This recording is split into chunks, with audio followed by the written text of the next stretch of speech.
Hello base ஐவருக்கு வணக்கம். இப்போ நம்ம போகிறது 4 வருடத்துக்கு முன்னாடி நடந்த ஒரு உண்மையான சம்பவத்தை தான் இந்த வீடியோ போகிறோம். ஒரு விபச்சார விடுதியில் வந்த ஒரு அழகான பெண்ணை பற்றிய கதை தான் இந்த கதை. டெல்லி ஜிபி ரோட்ல விபச்சாரம் தலைவிரிச்சு ஆடுது, கொடிகட்டி பறக்குது. அந்த இடங்களில் நடந்த சம்பவம் தான் இந்த சம்பவம். ஜூன் 2020 டெல்லி ஜிபி ரோட்ல விபச்சாரம் தலைவிரிச்சு ஆடுது. அங்க மற்ற நாடுகளை சேர்ந்த பெண்களும் நிறைய பேர் வந்திருக்காங்க. முக்கியமா லட்சக்கணக்கான பெண்கள் அங்க விபச்சாரம் பண்ணிட்டு இருக்காங்க. அது மட்டும் கிடையாது, அங்க உள்ள பெரும்பாலான பெண்கள் பாலியல் தொழில ஈடுபட்டிருக்காங்க. அங்கதான் மகிமா என்ற பெண் ஒரு விபச்சார விடுதியை வச்சு நடத்துறாரு. ஒவ்வொரு நாளும் நிறைய ஆண்கள் அங்க வந்து போறாங்க. அப்படிதான் அந்த 28 வயதான ஆசிஸ் என்ற இளைஞன் அங்க வரான். எல்லா பெண்களும் அழைக்கிறாங்க, அவனும் உள்ள போறான். ஆனாலும் எந்த பொண்ணும் அவன் வந்து பார்க்கல, பிடிக்கல. உடனே அங்குள்ள ஒரு சேர்ல சோபாவில் போய் அமர்றான். அமர்ந்துட்டு அப்படியே வந்து பார்த்துட்டே இருந்திருக்கிறான். அதுல ஒரு பெண் வந்து உள்ள வந்து அழைக்கிறான், ஆனா வர மறுக்கிறான். சில பெண்கள் வெளியில இருந்து கூப்பிடுறாங்க, வா வா அப்படின்னு. ஆனா எதுக்குமே வந்து அசையாம அப்படியே வந்து அமர்ந்திருக்கிறான். கொஞ்ச நேரம் வந்து ஓடுது, அப்படியே எல்லா பெண்களையும் பார்த்துட்டே இருந்திருக்கிறான். கொஞ்ச நேரம் கழிச்சு அந்த விடுதியிலேயே ரொம்ப அழகான பெண் ஒருத்தி வர்றா. அவ பேரு திருப்தி. அவளும் வந்து தன்னை வந்து அறிமுகப்படுத்திக்கிறான். அந்த இளைஞன் ரொம்ப அழகா இருந்திருக்கிறான். அந்த இளைஞனை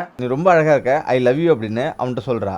அவனும் வந்து சிரிச்சுட்டே இருந்திருக்கான். வா ரூமுக்கு போகலாம் அப்படின்னு அவன் கூப்பிடுறா. எல்லோருமே வந்த உடனே ரூமுக்குள்ள கூப்பிடுறாங்க. என்னை கொஞ்ச நேரம் இங்கேயே தனியா உட்கார விடு அப்படின்னு அவன் சொல்றான். வா அப்படின்னு கூப்பிடுறான். ஆனாலும் இவன் வர மறுக்கிறான். சரி உட்காரலான்ட்டு அங்கேயே வந்து உட்கார்றான். கொஞ்ச நேரம் அவன்கிட்ட பேசுறா. அவன்கிட்ட பேசிக்கிட்டே உட்காந்துருக்கா. இந்த விடுதலை எல்லாருமே வரவங்க எல்லாம் அவங்க வந்து உடல் பசி தீர்த்துட்டு அவங்க போயிடுவாங்க. நீ ஏன் இப்படியே வந்து உட்காந்துருக்க அப்படின்னு கேட்கறான். ஆனாலும் எதுக்குமே வந்து தலையாசிக்காம அப்படியே வந்து உட்காந்துருக்கான். கொஞ்சம் தண்ணி கிடைக்குமா அப்படின்னு கேட்கறான். தண்ணி கொடுன்னு சொல்றான். அதே போல அவளும் தண்ணி எடுத்துட்டு வந்துடுறான். தண்ணி கூட பிஸ்லரி தண்ணியா அப்படின்னு கேட்கறான். இது வந்து எனக்காக மட்டும்தான், நான் யூஸ் பண்ற தண்ணியை நான் உனக்கு தரேன் அப்படின்னு அவ கொடுக்குறா. அந்த தண்ணியை குடிக்கிறான். குடிச்ச உடனே கொஞ்சம் திருப்தி ஆகிறான். உன் பேர் என்னன்னு கேட்கறான். என் பேர் திருப்தி அப்படின்றா. நீ ஏன் உட்காந்துருக்க, டைம் ஓடிட்டு இருக்கு, வா அப்படின்னு கூப்பிடுறான். ஆனாலும் வரல. கொஞ்ச நேரம் கழிச்சு பார்த்தா ஒரு குடியாரன் அங்கேருந்து வரான். குடியாரன் வந்துட்டு அவன் வந்து பேசிட்டே இருக்கிறான். திருப்தி வந்து கூப்பிடுறான். நீ வரியா இல்ல நான் அவன்கிட்ட போட்டா அப்படின்னு கேட்கறான். உன் வேலையை போய் நீ பாரு அப்படின்னு அவன் சொல்றான். அதே போல இவ்வளவு வந்து கொஞ்ச நேரம் கழிச்சு குடியாரன் அழைச்சிட்டு உள்ள போறான். உள்ள போயிட்டு ஒரு 30 நிமிஷம் இருக்கும். 30 நிமிஷத்துலயும் இவன் வந்து உட்கார்ந்து தான் இருக்கிறான். ஆனா எல்லா பெண்களும் பார்த்து இவனை பார்த்து சிரிக்கிறாங்க, கூப்பிடுறாங்க. ஆனா வரல. எல்லா பெண்களும் என்ன பேசிக்கிறாங்கன்னா, இவன்கிட்ட பணம் இல்ல பிறகு அதுதான் வரல அப்படின்னு பேசிக்கிறாங்க. கொஞ்ச நேரம் அப்படியே வந்து டைம் ஓடிட்டு இருக்கு. இந்த 30 நிமிஷம் முடிஞ்ச பிறகு அவன் வந்து வெளில வரா. திருப்தி வந்து திரும்ப வந்து வரா. திரும்பவும் இவன் முன்னாடி வந்து உட்கார்றா. நீ ஏன் இப்படியே வந்து உட்கார்ந்துருக்க, ஏன் டயத்து வந்து ஓடிட்டு இருக்க அப்படின்னு கேட்கறா. நீ என்ன நினைச்சிட்டு இருக்க அப்படின்னு கேட்கறா. உள்ள போனியே திருப்தியா இருந்தியா அப்படின்னு கேட்கறான். குடியாரன்றங்க நான் திருப்தியா இருக்கிறது அப்படின்னு அவன் சொல்றா. இங்க வரவங்களுக்கு திருப்தி அளிக்கிறது தான் எங்க வேலை அப்படின்னு அவன் சொல்றான். மேலும் அது யாரா இருந்தாலும் பரவாயில்ல அப்படின்னு சொல்றா.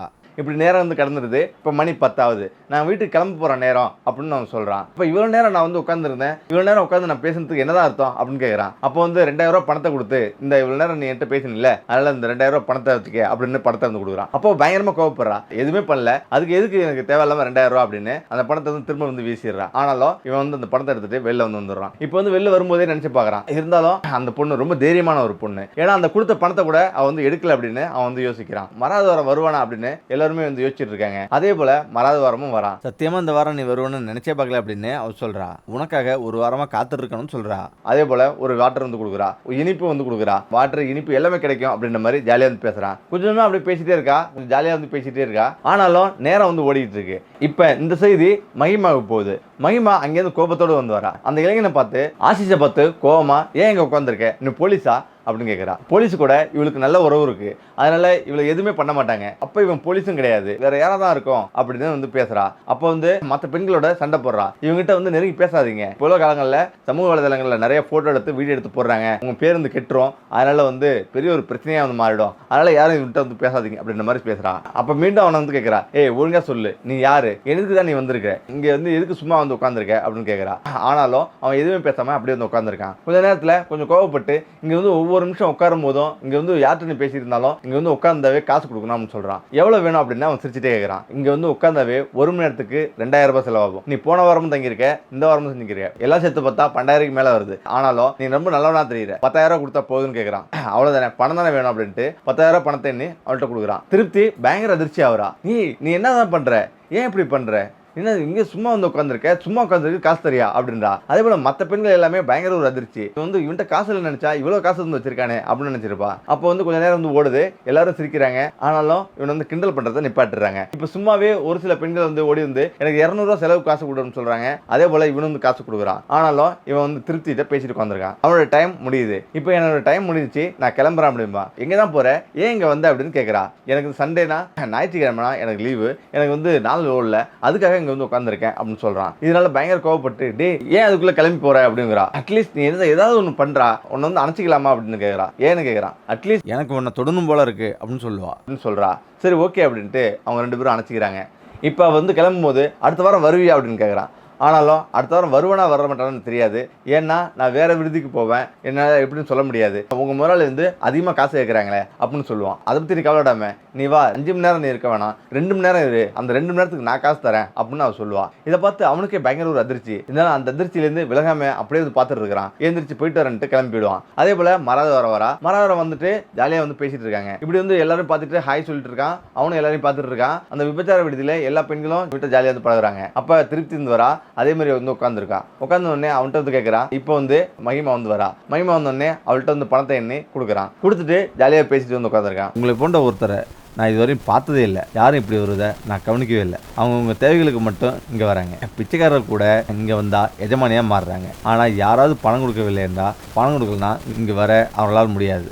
என்ன நினச்சிட்டு இருக்க, ஏன் தானே என்கிட்டயாவது உண்மை சொல்லு அப்படின்னு நான் வந்து கேட்குறா. அப்பயும் அவன் சொல்லலை. இப்படியே வந்து 1 வருஷம் வந்து ஓடுறது. ஆனாலும் அந்த விடுதியோட தலைவிக்கு ஒரே சந்தேகம், யாரா தான் இருக்கும், ஏன் இப்படி வருஷக்கணக்கில் வரான். இப்படியே 1 வருஷம் கடந்தது. 1 வருஷம் கடந்தும் வந்துட்டே இருக்கிறான். இப்போ வந்து அந்த தலைவிக்கு வந்து பயங்கரமான சந்தேகம், இவன் யாரா இருக்கும், எதுக்காக இப்படி வரான், கண்டிப்பா அடுத்த வாரம் கண்டுபிடிச்சாகணும் அப்படின்ட்டு பயங்கர ஒரு வெறியில் வந்து இருப்பான். அதே போல போவான். திரும்ப மராதவரம் வெயிட் பண்ணுவாங்க. ஆசிஸ் வரல. எல்லோருக்கும் பயங்கர ஒரு அதிர்ச்சி. எல்லாரும் வந்து வெயிட் பண்ணிட்டே இருக்கிறாங்க. திருப்தி வெயிட் பண்ணி பார்க்குறா, வரவே இல்லை. அந்த பெண்கள் எல்லாருக்குமே ஒரு அதிர்ச்சி, ஏன் வரல, ஆசிஸ் ஏன் வரல அப்படின்னு. ஆசிஸ் பேச்சா தான் வந்து அந்த விடுதி ஃபுல்லாக இருந்தது. அதே போல சரி மராதவரம் வருவான் அப்படின்ட்டு வெயிட் பண்ணுவாங்க. மராதவரம் வரல. அதனால திருப்தி ரொம்ப அப்செட் ஆகி தலையில கை வச்சுட்டு அப்படியே வந்து உட்காந்துருப்பான். ஒரு இடத்த வெறிச்சு பார்த்துட்டு அப்படியே வந்துருப்பான். ரொம்ப அவனுக்காக வெயிட் பண்ணிட்டு காத்துட்டே இருந்திருப்பான். 4வது வாரம் ஒரு தேங்காய் ஒருத்தட்ட கொடுத்து கோயிலில் வந்து ஆசிஸ் பேரில் வந்து உடைச்சிட்டு வா அப்படின்னு சொல்லுவான். அந்த அளவுக்கு அவன் மேலே அன்பு வச்சிருப்பான். 5வது வாரம் வெயிட் பண்ணிருப்பாங்க. வருவான். ஆசிஸ் வந்துட்டான்ட்டு பயங்கரமாக கத்துவாங்க. உடனே திருப்திக்கு ரொம்ப சந்தோஷம். திருப்தி நேராக ஆசிஸ்ட்ட வந்து வருவா.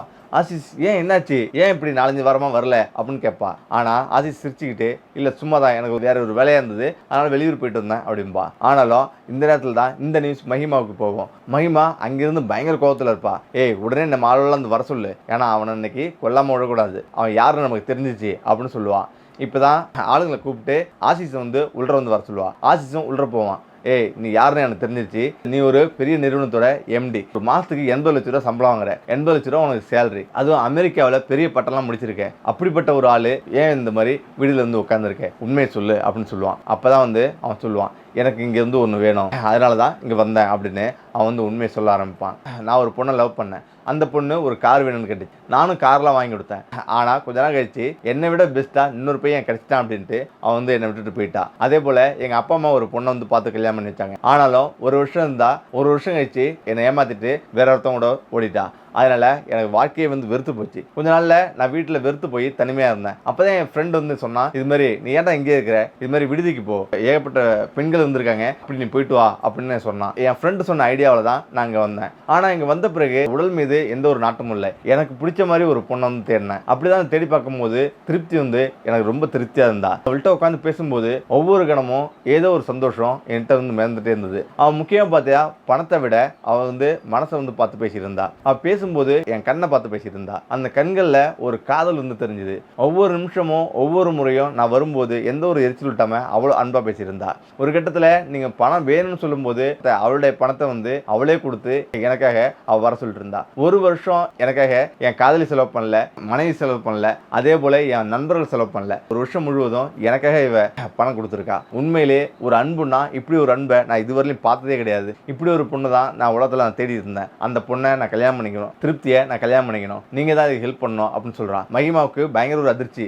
ஏய் என்ன வார்த்தை பேசுற, யாரை போய் இந்த பொண்ணையா போய் கல்யாணம் பண்ண போற, என்ன தொழில் பண்றன்னு தெரியல, ஏன் இந்த மாதிரி நினைக்கிற, நீ எவ்வளவு பெரிய ஆளு, ஏன் இப்படிலாம் அப்படின்னு அவன் சொல்றான். ஆனாலும் இதுதான் உண்மை, அழகு முக்கியம் இல்லை, அதாவது மனசு தான் முக்கியம்னு இவள்கிட்ட நான் புரிஞ்சுக்கிட்டேன். இங்கே வரும்போது நான் உடல் தேவைக்காக நான் வரல, நான் வந்தது இங்கே வந்தேன், எல்லாரும் பார்த்துருந்தேன், இந்த பெண்களை பார்க்கும்போது ஒரு சந்தோஷம் வந்து எனக்கு கிடைச்சிது.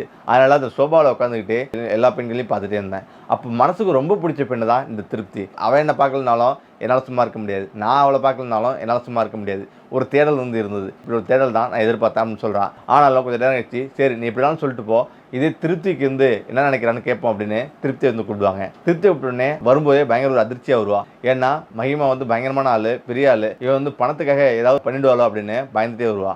ஆனாலும் அவன் வந்த பிறகு உண்மையான அன்புனா ஆசிஸ். நீ ஆசிஸை கல்யாணம் பண்ண விரும்புறியா அப்படின்னு கேட்பா. திருப்திக்கு பயங்கர ஒரு அதிர்ச்சி. அவளால் எதுவுமே பேச முடியாது. இன்ப அதிர்ச்சியில அப்படி நின்று இருப்பா. வாயிலே பேச முடியாது. அந்த அளவுக்கு அவ நின்று இருப்பா. என்ன சொல்றீங்க அப்படின்பா. உன்னை விரும்புறேன்னு சொல்றான், நீ என்ன சொல்றன்னு கேட்பா. அவளுக்கு ரொம்ப சந்தோஷம்.